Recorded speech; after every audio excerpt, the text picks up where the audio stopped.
Hello guys, welcome back to my channel. Filming this video on Good Friday, so I just wanted to you guys take a minute, and if you have not believed in Jesus Christ, I'm pleading with you to please give your life to him. I know some of you are going to unsubscribe because of this, because maybe we don't share the same beliefs, but if you don't know where you stand, if you don't have your faith in anything and you think you're living by yourself, it's a lie. And for me, I believe in Jesus Christ, and I entreat you all to give your lives to him, live for him, and he'll make your life so beautiful. I'm not promising you good times all the time, but I promise you somebody who will love you through it all. And so why don't you just take a minute, close your eyes, and give him your heart, give him a second chance in your life. Nothing you've done is too much for him to forgive you, because he willingly died on the cross 2000 and something years ago today, so many years ago today. He willingly laid down his life for you. So before we get to this video, I'm praying and hoping that you give your life to Jesus Christ. So without further ado, as the title goes, we are doing the Easter Sunday look. So this is mine, and I'm going to walk you guys through how I achieved this look. So stay tuned if you want to see it.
guys, so this is the finished look of your Easter Resurrection Sunday.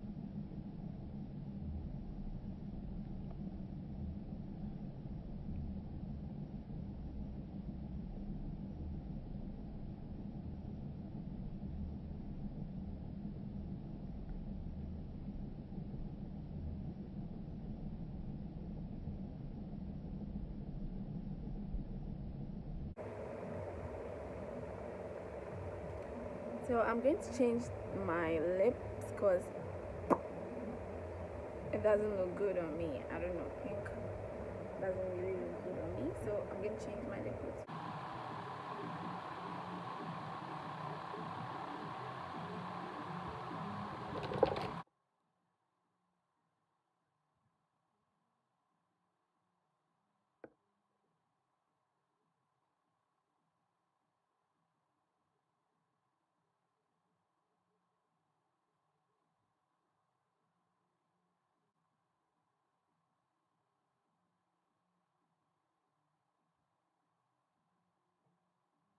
I hope you guys enjoyed this video, and so if you're new, please hit the subscribe button down below to watch out for new videos from me. If you are old, welcome back to my channel. So you know I love you. This is what we do. I hope you guys like this video. If you do, please give it a thumbs up, and if you are new, please hit the subscribe button down below. Follow me on all my social media pages at Glam by Cheryl and at Miss Bathing. So thank you guys so much, so much for 200 subscribers, guys. This is the best Easter gift that I could get, guys. And stay tuned for Easter Monday's video. It's going to be lit. Turn on your post notifications. Don't miss it. Peace.